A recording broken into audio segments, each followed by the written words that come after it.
Good evening and welcome to NTD News. I'm Stephanie Cox. Here are today's top stories.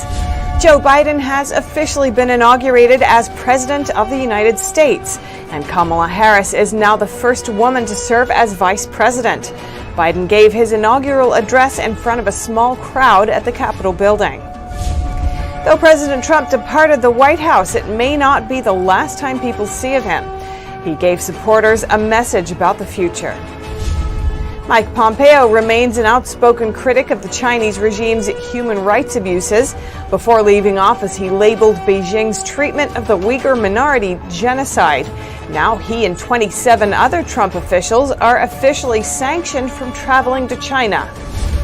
Trump pardoned over 70 individuals in his last remaining hours in office, but it's been revealed that neither himself nor his family members were among those receiving them.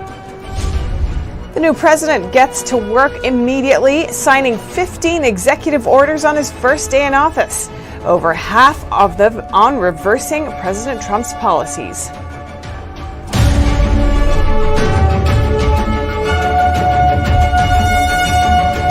Joe Biden is now the 46th President of the United States following his swearing-in ceremony at the Capitol building today. He delivered his inaugural address in which he laid out his priorities as president. NTD's Kevin Hogan has more on the ceremony and Biden's speech. To the next President of the United States, Joseph R. Biden. In a ceremony in front of a few hundred attendees at the Capitol building, Chief Justice John Roberts swore in Joe Biden as the next President of the United States. Biden placed his left hand on a copy of the Bible as he held his right hand and took the presidential oath. And will, to the best of my ability, preserve, protect, and defend the Constitution of the United States. So help you God. So help me God. Congratulations, Mr. President. Biden looked out over the National Mall, occupied by a field of flags, and delivered his first speech as president. Biden is the oldest person to become president. In his speech, he saluted the oldest former president alive.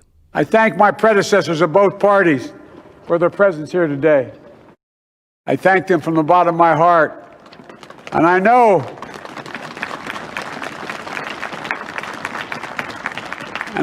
the resilience of our Constitution and the strength of our nation, as does President Carter, who I spoke with last night, who cannot be with us today, but whom we salute for his lifetime in service.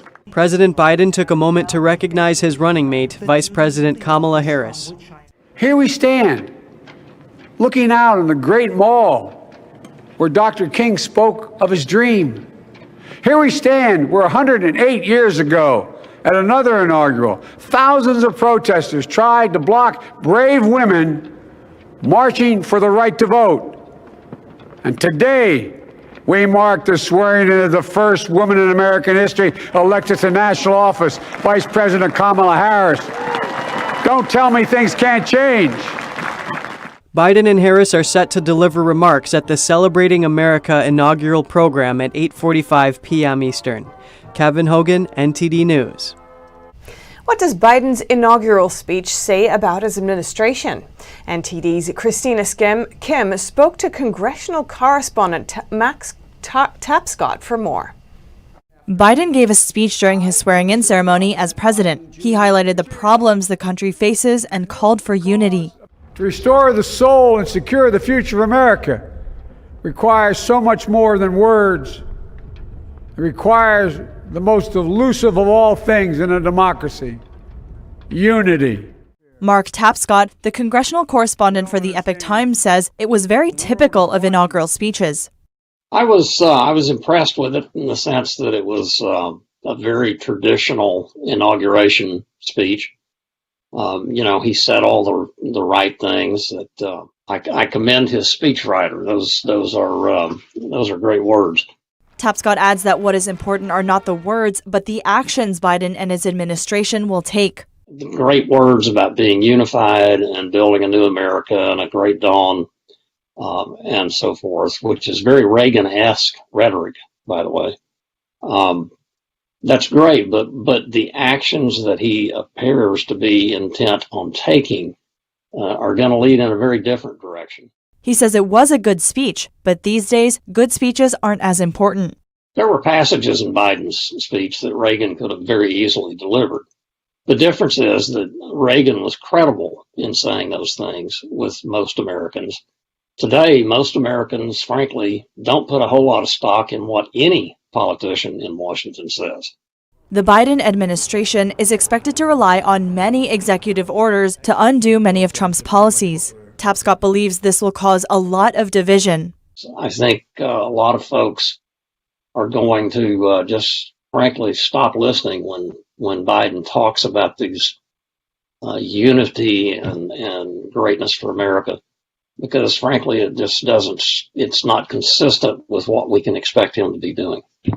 Tapscott says it's encouraging to know that many Americans still broadly believe in lower taxes, a small government, strong borders, and a strong stance against China. He looks to the 2022 congressional races and believes the trend will be reflected there. Christina Kim, NTD News. The inauguration of Joe Biden as president marks a shift in policy and agenda compared to the Trump administration. Trump has spoken about opening the economy and tapping into the nation's energy resources, whereas Biden mentioned we are heading toward a dark winter and said he expects to rejoin the Paris Agreement. NTD's Kevin Hogan spoke with an international journalist for his take on some differences between the two administrations. The executive branch is expected to take a drastic change in policy direction. That's based on President Biden's speech and statements he has made leading up to the inauguration. Biden said his priorities as president include the pandemic, racism, white supremacy, and stopping domestic terrorists, which he labeled the Capitol rioters as. Alex Newman, the president of Liberty Sentinel, offers his perspective on this. When an American thinks of terrorism, they think of beheadings, they think of bombings, they think of mass murder of civilians, they think of horrifying persecution, the kind of things that we've seen from ISIS and from communist terrorist groups around the world, not some imbeciles breaking into the Capitol and breaking some windows and hurting some doors and maybe carrying a podium around the floor for a little while. So I think what they're setting us up for here is actually persecution of political dissidents. Joe Biden's son Hunter was involved with Chinese equity firms, some with close ties to the regime in Beijing. And Kamala Harris's husband Doug Emhoff has worked for law firm DLA Piper, which has served the Chinese regime. Trump took a hardline stance against China. Newman suspects the new administration may take a different approach. And so I think they're planning on being very, very soft toward China. I think the Paris Agreement is almost a perfect example of this. The Paris Agreement, what it does in practice is dismantles what's left of our productive capacity and shifts it over to China. Right? We know that if you cause power prices, electricity prices to surge in the United States, as they intend to do by rejoining the Paris Agreement, we know that's going to make American businesses uncompetitive. That's going to shift the remaining productive capacity that we have over to China. Trump has said that as we now better understand the disease caused by the CCP virus, we can open up the country. This contrasts with Biden's statement in his speech that we are headed for a dark winter as we face the pandemic. Kevin Hogan, NTD News. On his first day as president, Joe Biden signed more executive orders than the last 4 presidents on their first days combined. Many of the orders reversing President Trump's policies. Sitting in the Oval Office, Biden signed 15 executive orders and 2 executive actions. The orders include a 100-day mask mandate, rejoining the Paris Climate Accord, stopping the withdrawal from the World Health Organization, rescinding the Trump administration's 1776 commission, halting construction of the border wall, undoing Trump's expansion of immigration enforcement, fortifying the DACA program, and canceling the Keystone oil pipeline. Throughout his presidential campaign, Biden made it clear he'd use executive authority to undo many of Trump's policies. The new president is expected to sign several more executive actions over the next 10 days. During his speech, Biden said he'll focus on racial equality, climate change, and the pandemic. And while the Capitol would normally be teeming with crowds for the inauguration ceremony, today was boarded up and almost empty. But NTD's Miguel Moreno did manage to find some people in D.C. who came out to support the new president. Here's what they had to say. So in his speech, President Biden said that this was a day for America and that this wasn't a win for a certain candidate. He said that this was a win for democracy. And we were walking around for a while here in D.C. looking for areas that were open, seeing how many people were here, and we really didn't see much happening. We did see some demonstrations at Black Lives Matter Plaza, but around the area we weren't seeing too many Biden supporters or Trump supporters, really not many people. But here at the end of New Jersey Avenue, we got close enough to the Capitol, and there were actually a fair amount of people there. Many of them were in support of President Biden and Vice President Kamala Harris, and they were cheering as they were watching the inauguration on their phones, so they knew exactly what was happening.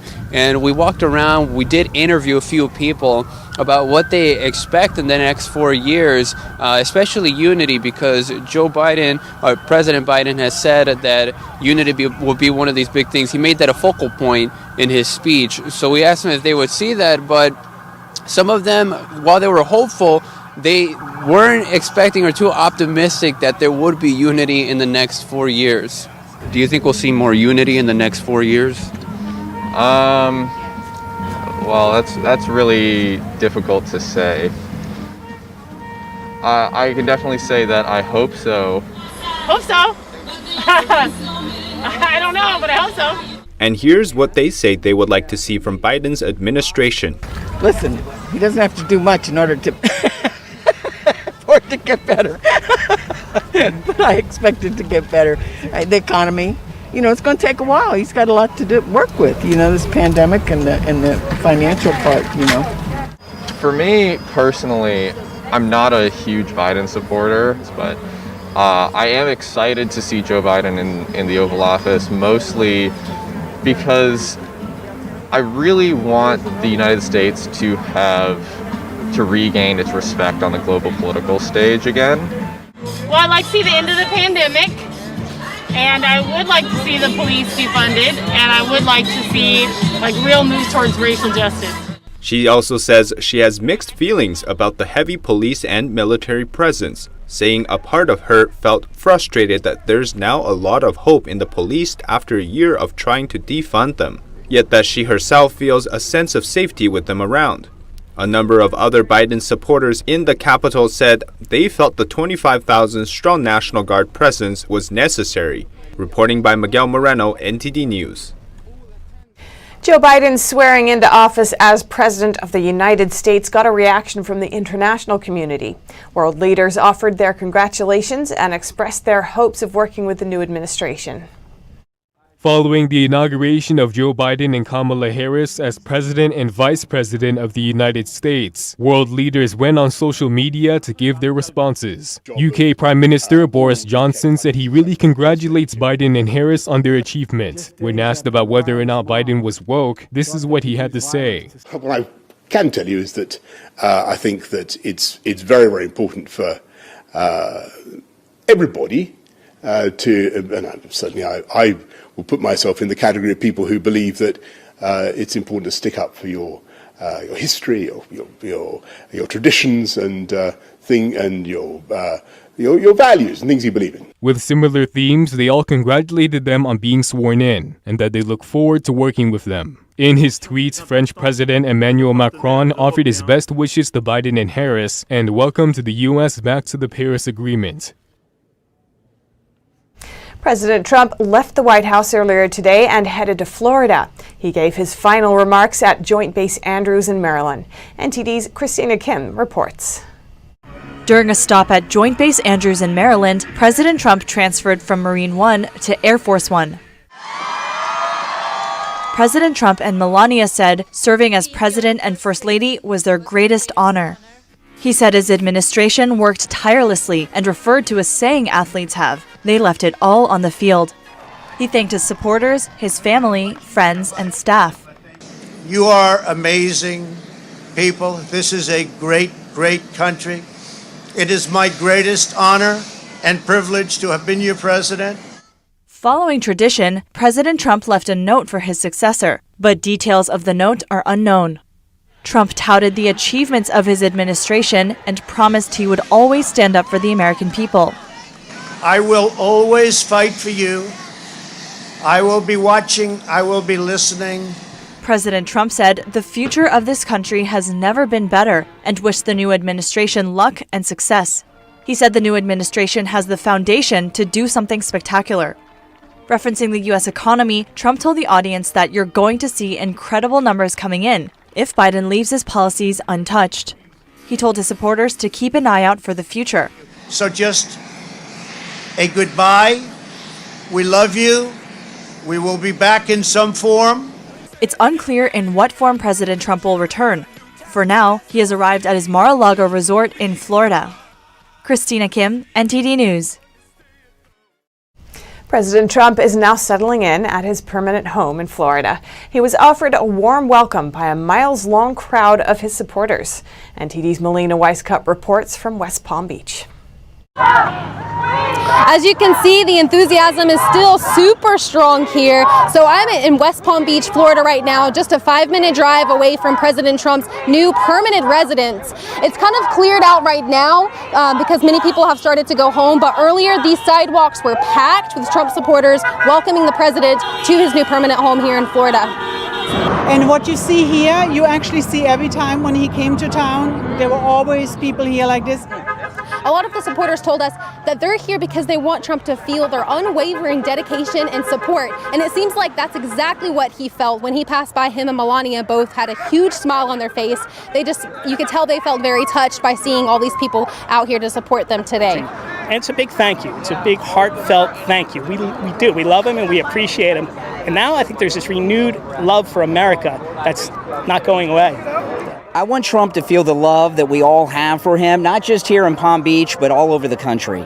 You know, there's 80 million of us. We've dedicated our lives to him and the MAGA movement, and it's not going to go away today. So, of course, Trump has said multiple times that this is just the beginning of Make America Great Again. We're not sure exactly what that means. Some people here said they think that he's going to run for office again in 2024, but we'll just have to wait and see for that. I think he will continue to expose the corruption, the lies, the cheating that has been going on for many years, I think. I had no idea when I first came to the country that this is even going on. You know, the only thing I'm waiting for is Trump going to run as a Republican or is it going to form the third party? And whatever he does, we're going to be behind him. So I think right now it's just a waiting game to see what exactly he means by the fact that this is not over. In the next couple of days and weeks and months and even years, we'll see what Trump plans to do and how he plans to continue on this movement that's gained a lot of momentum over the past 4 years. Reporting in West Palm Beach, Florida, Melina Weiskup, NTD News. And Trump's children, Eric, Ivanka, Donald Jr., and Tiffany, are sharing farewell messages on social media. In a tweet, Eric Trump says, "Without a doubt, the best is yet to come." He then says, "My hope for Americans is that we never tolerate the old norm. And take what we have learned in the past 4 years and we continue to fight for the liberties and pride that allows us to be red, white, and blue." Eric Trump says this about the Trump family: "We have carried tremendous weight through unprecedented resistance and persecution." He emphasizes the sacrifice by President Trump and the entire family for the nation. Ivanka Trump, an advisor to the president, wrote on Twitter, "The last 4 years have been an incredible journey." She then adds her appreciation for the compassion, grace, and grit across the nation. And she says, "I hope and believe that America can move forward in a positive way, acknowledging our differences and find common ground. That is how we will remain the greatest nation." Donald Trump Jr. shared a brief message on Instagram thanking his father. It reads, "America owes you a debt of gratitude." Tiffany, Trump's second daughter, writes on Twitter recalling the many memories and milestones while at the White House, including her recent engagement to her fiancé, Michael Bullis. Trump praised the administration's achievements on Wednesday, including job records, being tough on the Chinese regime, the stock market, and more. There is a speculation that Trump may start a new political party. Shortly before Joe Biden was sworn into office, President Trump pardoned over 70 people and replaced more lenient sentences for 70 more individuals. It was one of his final decisions he made in office. People who were granted a full pardon include Steve Bannon and rapper Lil Wayne. Published on the White House's official website is a list of 73 presidential pardons and 70 commutations. The power to pardon applies to federal crimes and is one of the broadest powers available to the president. Other branches of government cannot review the president's decision to pardon. Bannon was charged with fraud relating to fundraising for a private border wall project. His trial was supposed to be May of this year, before the presidential pardon. Lil Wayne was prosecuted on federal weapons charges. According to a White House announcement, he has since exhibited this generosity through commitment to a variety of charities, including donations to research hospitals and a host of food banks. Other individuals were given commutations or substitutions for a lesser sentence, including rapper Kodak Black and former mayor of Detroit, both of whom had the support from religious and community leaders. However, President Trump did not pardon himself for any charges made against him. Neither did he do so for his family members or his lawyer, Rudy Giuliani. And Trump left office today, but as one of his last moves as president, he addressed the threat of cyber attacks facing America. On his last full day in the White House, President Trump signed an executive order. It addresses the use of cloud computing products and cyber attacks against the U.S. The order asks the Commerce Department to draft regulations that require an American cloud computing company to identify foreign users. The computing service United States Infrastructure as a Service, or IaaS, allows people to run software and store data. Foreign cyber actors, however, are also able to steal U.S. intellectual property and sensitive data by targeting this critical infrastructure. The executive order would authorize the Commerce Department to ban accounts that are found to have offered IaaS products for cyber attacks. President Trump says that, quote, this order provides authority to impose record-keeping obligations with respect to foreign transactions. This executive order comes at a time when cyber attacks are posing an increasing threat to U.S. government infrastructure. In late 2020, a massive cyber hack of the SolarWinds system affected multiple federal government agencies. The Chinese regime imposes new sanctions on Trump administration officials. That includes former Secretary of State Mike Pompeo, an outspoken critic of the regime's human rights violations. The Chinese Communist Party's Ministry of Foreign Affairs will impose sanctions on former Secretary of State Mike Pompeo and other Trump administration officials. The retaliatory move comes one day after Pompeo declared the CCP's repression of Uyghur Muslims in the Xinjiang region a genocide.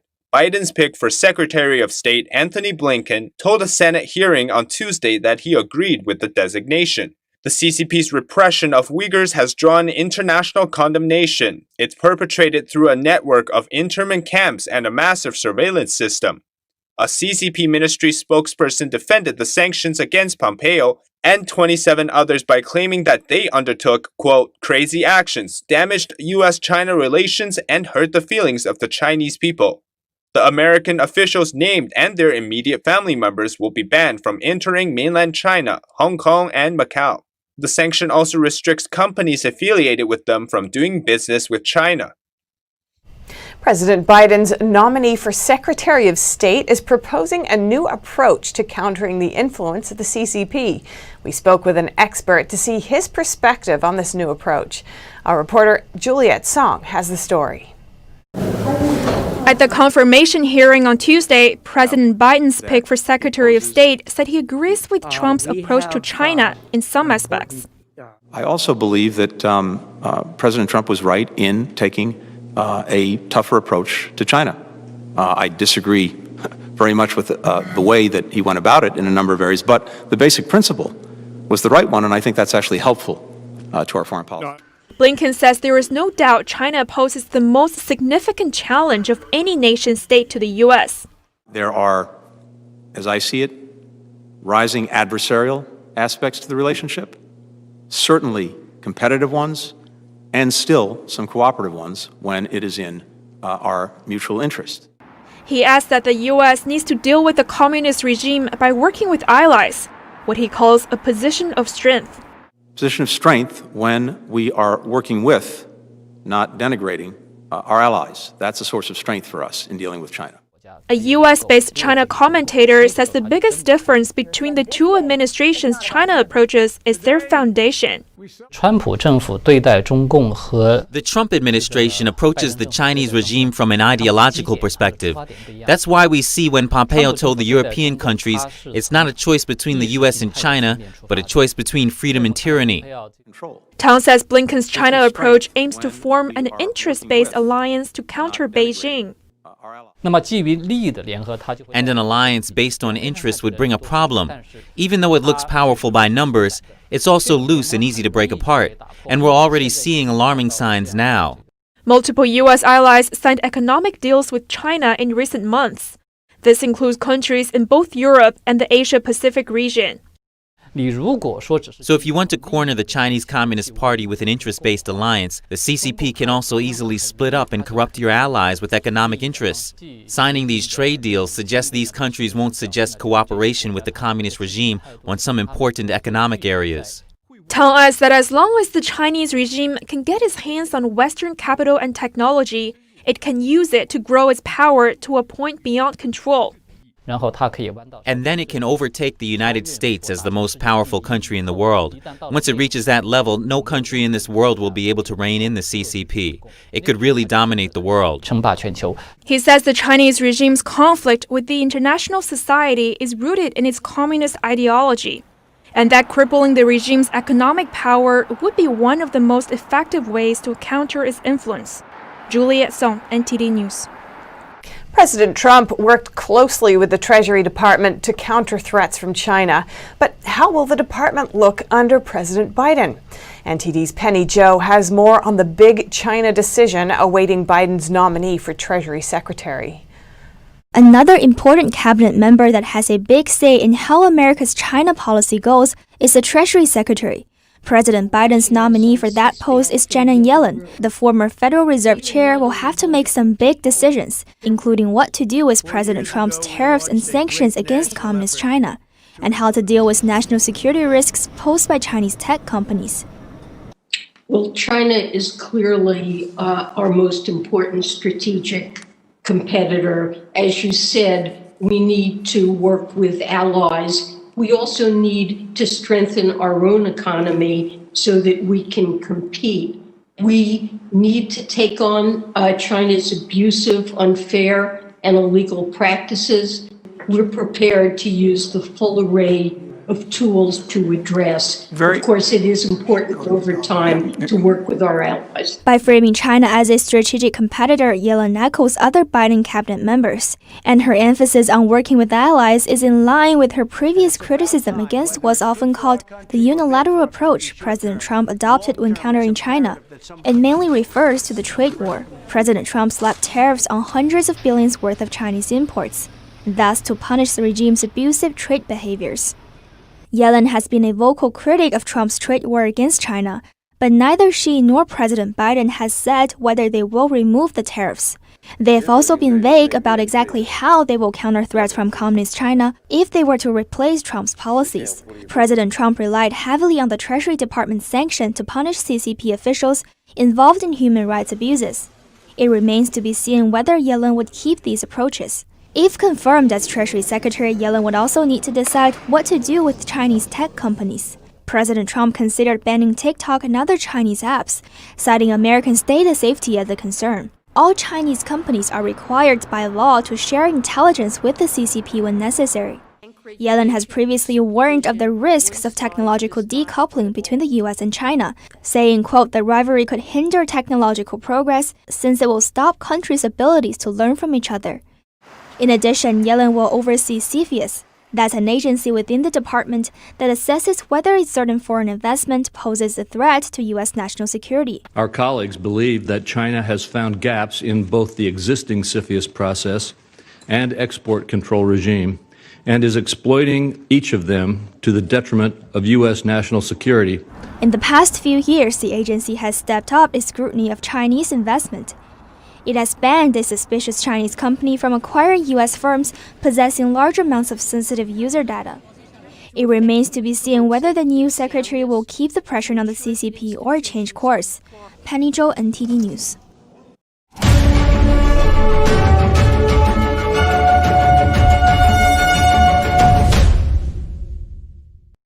you're like me, and I think it's actually most of us, then you're getting really fed up with the nonsense going on inside the banking system. I mean, we've worked hard our entire lives to retire comfortably. We just recovered from the crash of 2008, and it seems like it's about to happen all over again. Look at the too big to fail banks. They're only getting bigger as the Fed hands them trillions of dollars daily, while simple folks like you and me, we're only getting the short end of the stick. That's why I'm glad I found this book called The Bank Failure Survival Guide. Give us a call, and we'll send you a free copy with no obligations whatsoever. Just one American to another, telling you about some options that you might not have considered. Call 866-239-2619 today for your free copy of the Bank Failure Survival Guide. That's 866-239-2619. It's just clear as day. The media, whether it's broadcast, cable, or print media, has become extremely biased. And I started looking online for alternative ways to get information. And I saw an ad for a free trial. And I looked at it and I said, Epoch Times. I mean, come on, this is end of days type of stuff. I mean, what are they going to be talking about here? And I said, well, it's a free trial. Let me dig in. Is it giving me both sides? Is it giving me an objective point of view here? I have looked for opportunities to see where they might be biased, and I don't find it. It has given me a level of trust in media that I didn't think I'd ever get back. I love the Epoch Times because it has renewed my faith in the idea that a reliable, responsible, non-biased source of information is available. And I can say that I love it because of that.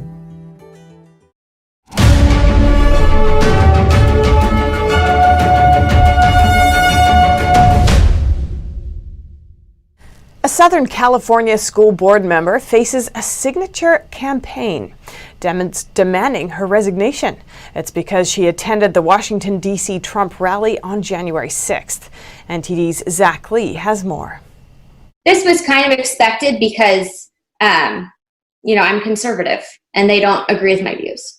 Leandra Blades is a former anti-terrorism officer with the Los Angeles County Sheriff's Department. In 2020, she was elected as a school board member for the Placentia-Yorba Linda Unified School District, but now she is facing a petition with over 8,000 people calling for her resignation because of this photo. Her friend posted the photo when they went on a girls' trip to attend the Trump rally in Washington, D.C. on January 6th. We left the rally because we heard that there was violence inside. That's not what I was there for. That's not what my friends were there for. That's not what the people around us were there for. Blades said she never went into the Capitol building, nor was she aware of the rioting before taking the picture. But that picture drew a lot of attention overnight. A group of students from her district, named PYLUSD Against Terrorism, started a campaign right afterwards. They claimed Blades supported the domestic terrorists and demanded her to immediately resign. The former officer and now school board member said she is not a terrorist nor an insurrectionist. It's awful to be called a terrorist when all I've ever done as a law enforcement officer is wanting to uphold the law. I believe in law and order, but I also too am a strong supporter of our Constitution. And I'm a strong supporter of our Constitution for both sides. Blades said although her messages were flooded with hate mail, she also got a lot of support. Some students created a different page on change.org asking people to stand with Blades. It has collected nearly 5,000 signatures. I will continue to stand up for my beliefs. I'm not resigning. I'm not going to back down. It's just what I believe in. I believe in being fair. I believe in working together with people who may not agree with me. And I just believe that we can do so much better, not only as a community, but as a nation. Blades said the petition has no restraining effect on her position, but she believes it is also a good opportunity for students and parents to express their conservative values who once felt that they had no voice. Reporting by Alex Marashko and Zach Lee, NTD News, Los Angeles. How will the Biden administration handle issues of religious liberty? Legal defense lawyers discuss their hopes and concerns. During an online conference, a nonprofit legal defense organization called the Pacific Justice Institute discussed the potential impacts that a change in presidential administration would have on religious liberty. There's the Equality Act that already passed the House, so it'll probably pass the House and the Senate. Good chance it'll be become law, the Do No Harms Act. These are things that are going to put burdens on Christian schools, churches, ministries, businesses, Christian-owned businesses, to have to compromise their faith. It's very, very serious. And we talked about this last year, but we are preparing to defend these institutions against this clear attack on their fundamental First Amendment rights for religious freedom, the right to gather and free speech. They are concerned that the new administration would not be as friendly towards religious institutions as the Trump administration, and foresee some challenges churches may face, like free speech, property taxes, and growth. We at Pacific Justice Institute have defended countless numbers of churches already who have to deal with these kinds of hostile, discriminatory harassment and treatment by local governments. We stand ready and willing to do that on the local level, the state level, and the federal level. Some of the things that the president did, President Trump did in terms of making sure basically at every turn that we were being taken care of in religious liberty from the Department of Justice. However, he is hopeful and sees this as an opportunity to change. I think that one of the beautiful things about when times change, we've had a liberal administration, we have seen more opportunities and opportunities for us to push through the courts. And perhaps that leads us to some things that are really hopeful relative to the courts. Here in Nevada, we had casinos open and open for business, and yet churches were shut or limited at the time that this came before the court to only 50 people. And the court said absolutely not. The Ninth Circuit said knock it off. And so the Ninth Circuit issued an immediate and permanent injunction against the governor, saying you cannot limit churches to less than 25% capacity, same as you're treating casinos, going forward. The organization currently has 11 offices in 9 states and expects to grow to 20 states within the next few years. Reporting by NTD News, Santa Clara, California. Coming up, Asia's richest man steps down, but his resignation is sparking concern over his company's virus vaccine. That and more after the break.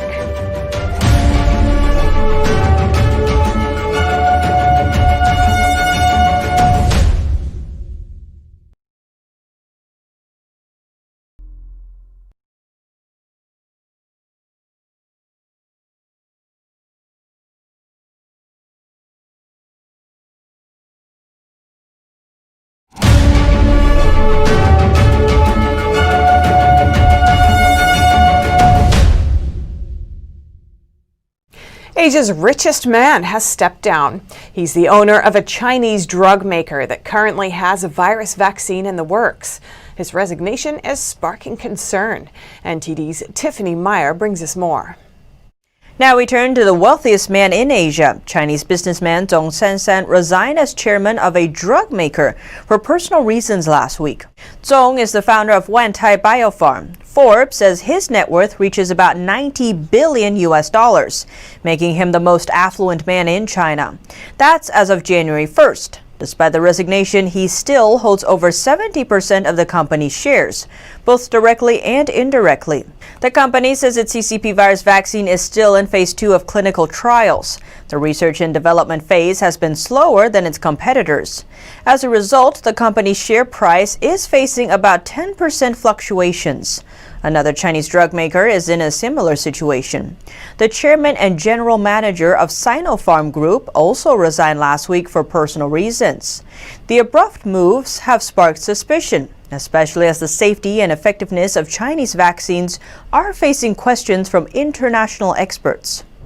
Now we turn to a Chinese lab responsible for processing virus test results.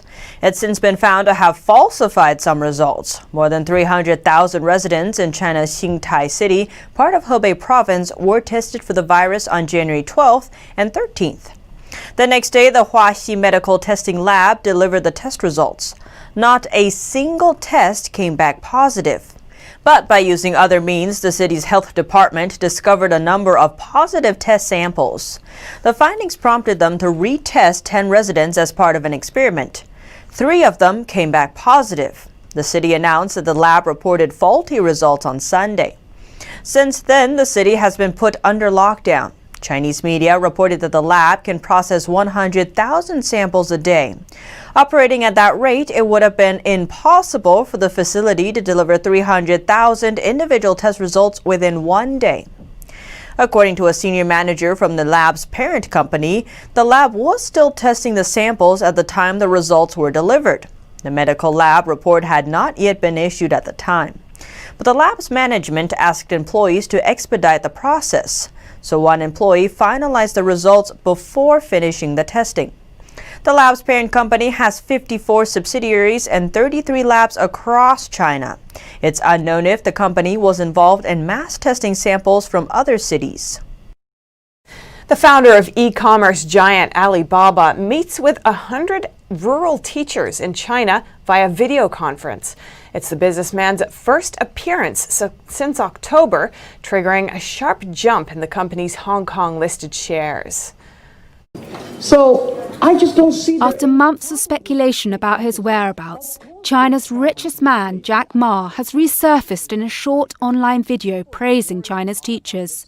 It's the first time the founder of Alibaba has been seen in public since October, when he blasted China's regulatory system during a speech at a Shanghai forum.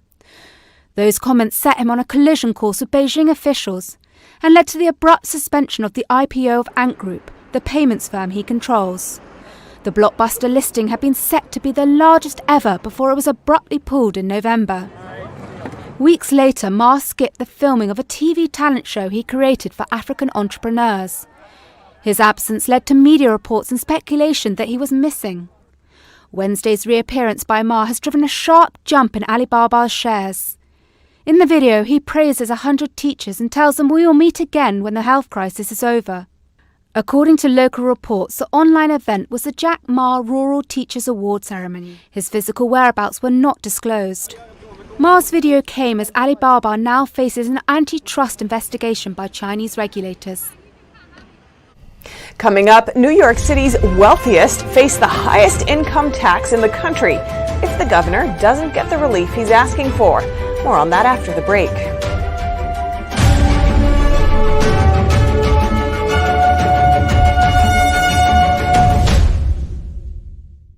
When you look at TV networks in America, a soundbite and fight-it-out culture prevails on news and commentary programs. As a Canadian, I'm fascinated with America, and I wanted to offer American thought leaders an opportunity to share their thoughts in a deep dive format, where we can explore their ideas together. And so American Thought Leaders was born. The world's most brilliant thinkers believed that open discourse was the key to greatness. However, all around the world, we see that discourse is being stifled and political agendas have subverted media. The Epoch Times launched its Global Thought Leaders program to bring back this great tradition of free thought. As the host of American Thought Leaders, every week I interview some of the most intriguing minds on the most pressing issues of our time. Be sure to check out our new episodes every week.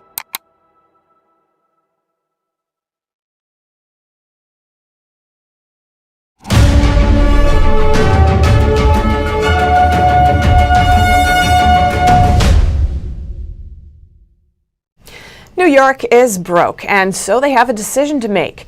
Make the wealthy pay more taxes, but risk them fleeing to another state, or ask the government for a bailout. Governor Cuomo wants $15 billion from the federal government, or he's taking from the rich. Governor Andrew Cuomo says he might raise taxes to a combined level of 14.7% for New York's wealthiest residents. That'd be the highest state and local tax rate in the country. He says it would raise $1.5 billion and cover the state's historic budget shortfall due to the virus. Cuomo said the previous record deficit was $10 billion. Now it's $15 billion. He wants the Biden administration to cover it by giving New York $15 billion in aid for the next 2 years. If they don't get it, he'll consider raising the income tax 2 percentage points for top earners to 10.86%. That's up from 8.82%. But he says he's concerned the increase would make wealthy New Yorkers leave the state. The top 2% already give around half the state's income tax revenue. State Democrat lawmakers support Cuomo's tax increase proposal. Meanwhile, the top Republican in the state assembly said Cuomo's passing the buck on to Washington, D.C. If the federal government gives New York the extra aid, Cuomo promises new initiatives to help New York recover from the pandemic. If you own a Ford, listen up. The U.S. auto safety regulator is ordering Ford to recall 3 million of them over faulty airbags. There are problems with Mazda vehicles too. It will have to recall and repair driver airbags for nearly 6,000 vehicles. The recalls cover various models between 2006 and 2012. In rare cases, the airbag inflators burst and send metal fragments flying, especially after long-term exposure to high humidity. The issue with Takata airbags has plagued the auto industry. Earlier this month, the agency said at least 17 million vehicles with Takata airbags still haven't been repaired. And Kroger shoppers could say goodbye to waiting in checkout lines if the new shopping cart it's been testing takes off. The cart, nicknamed KroGo, is being developed with a tech startup called Carper. It has a built-in card reader which allows shoppers to pay at the cart itself versus waiting at the register. The cart also has a scale for items sold by weight. As an added bonus, there's also a screen that makes shopping suggestions and promotional offers. The cart is being tested at a store in the Cincinnati area where Kroger is based. The company told WGN it'll wait for feedback from shoppers and employees before deciding what to do next. And did WhatsApp ask you to accept a new privacy policy? Some aren't happy about it because they say it'll allow Facebook to get their data. And India is even less happy. It wants WhatsApp to withdraw the changes.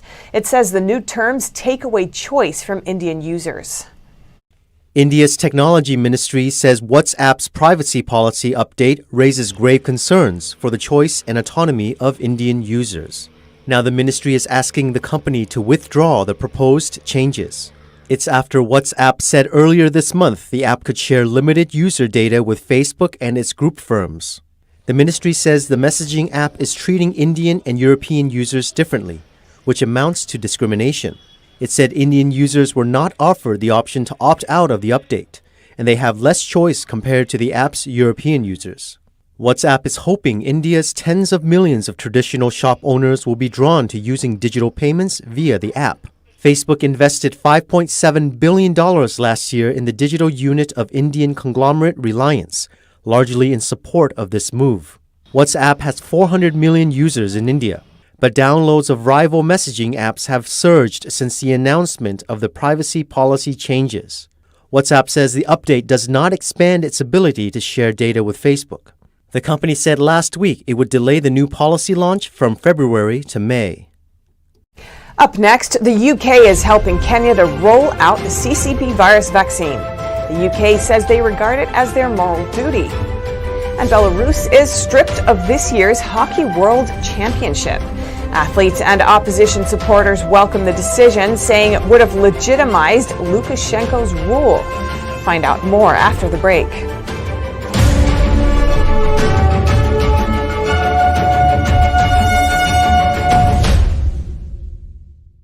Is deep-sea fish oil really healthy? Due to pollution in the oceans, most fish contain heavy metal elements and radioactive substances. That's why it's so important to choose a pure source of omega-3. Puritan green vegetable omega-3 is made from purslane and perilla seeds, which are rich in nutrients and minerals, especially vitamins A, D, E, calcium, and iron. With natural processing and no harmful chemical additives, it has more than 90% concentration of omegas 3, 6, 7, and 9. It effectively improves brain power and is beneficial to the heart's health. Puritan Omega-3 does not smell of fish and contains no pollutants, so both adults and children can safely and easily consume it over a long period of time. Puritan Green Vegetable Omega-3. Eat 2 a day and you'll feel brand new!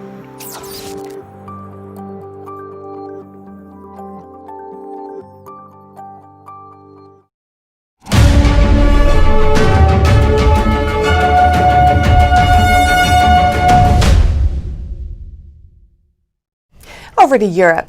A top UK lawyer hired by the Hong Kong government to prosecute pro-democracy activists quits, saying it's over pressure in the UK. NTD UK's Neil Woodrow will bring us more news from Europe. Hello and welcome. Top lawyer David Perry QC, who was hired by the Hong Kong Justice Department to prosecute Hong Kong activists, has quit, citing widespread criticism and quarantine issues. A Hong Kong lawyer has been hired to replace him. The case is against 9 democracy activists, among them entrepreneur Jimmy Lai, Martin Lee and Margaret Ng. They had police permission for the rally but are accused of breaking the law for protesting outside the Victoria Park area. Britain says it is helping Kenya prepare the rollout of their CCP virus vaccine developed by AstraZeneca and Oxford University. Earl Rhodes has more. The East African nation ordered 24 million doses of the vaccine and is expecting the shots to be delivered in the second week of February. It is for us not just our moral duty, but in the British national interest to see Kenyans vaccinated just as soon as we physically, logistically can. Britain says they're providing technical assistance to Kenya's health ministry to ensure the vaccine gets to those who need it. This is all part of our new 5-year health partnership, which I will sign today with Cabinet Secretary Kagwe. Kenya's government ordered its vaccines through the African Union, or AU initiative, aimed at ensuring African nations are not left behind. According to a draft briefing on the plan by the African Export-Import Bank, African countries are paying between $3 and $10 per vaccine dose. Earl Rhodes, NTD News. At least 2 are dead and several injured after a building in central Madrid, Spain, partially collapses following an explosion. The building belongs to the Catholic Church. According to the city's mayor, an initial investigation suggests the blast is caused by a gas leak. The top 5 floors are totally destroyed, with walls blown out. The bottom 2 floors are mostly intact, but charred in places from the flames. One of the injured is in serious condition and hospitalized. A church official says 1 volunteer is missing. Italian Coast Guards find a submerged dead whale near Naples after following a whale calf in distress. The 65-foot body subsequently surfaced and was closely monitored by the Coast Guard, who decided to carry out an operation to move it to land. They towed the body to the coastal village of Sorrento's harbour. An autopsy will be held to try to discover the cause of the whale's death. The whale's skeleton will eventually be displayed in a museum, the Coast Guard says. Coast Guard members continue to monitor the sea for any more sightings of the calf. Belarusian athletes and opposition supporters welcome a decision to strip Belarus of this year's Ice Hockey World Championship, a prestigious event they say would have given the country's embattled president an international boost. Eddie Aitken has the story. The arrival of such large international federations holding such a major tournament would have legitimized Lukashenko's rule.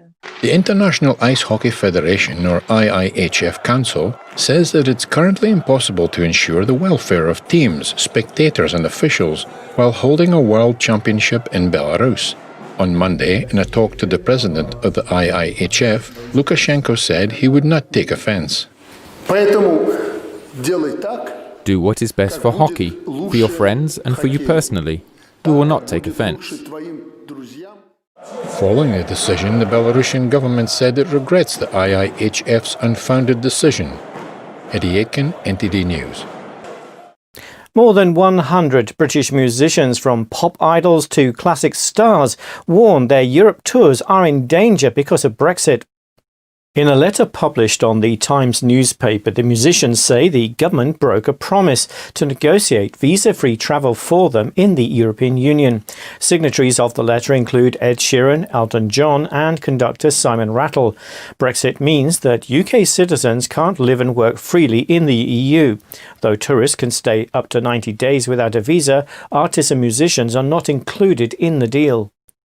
Russian Orthodox Christians celebrate the Feast of Epiphany, marking the end of their 12-day Christmas period. Some submerge themselves in freezing water in underground lakes. Lorraine Ferrier has more. Deep in Russia's Perm region, the faithful travel to the Kunga ice cave. The site, a popular tourist destination, is said to be the only cave in the world to offer believers the chance to do so. We have developed such a good tradition in the city of Kungur to bless the underground lake here on the Epiphany Day. Through the ice-cold dip, they hope to symbolically cleanse themselves of sin. I have been dipping for several years. I skipped it last year, but now I decided to come. The cave is a very interesting place, an unusual underground site. This year's Epiphany is overshadowed by the pandemic. The number of visitors at the cave is limited to 40, whereas about 100 would have joined in normal times. Not all Orthodox Christian churches celebrate the Feast of Epiphany on the same day. Churches in Russia, Ukraine and Serbia follow the Julian calendar and celebrate on January 19th. Lorraine Ferrier, NTD News. That's all for now. Back to New York. And that's all for today's news. Thanks for tuning in. I'm Stephanie Cox.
Hi, we're happy to announce that you can also catch us on cable TV now.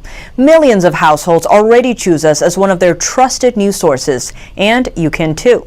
You can watch us in Chicago, Washington, D.C., New York, and many other cities as well. And if your system doesn't carry NTD yet, you can just give them a quick call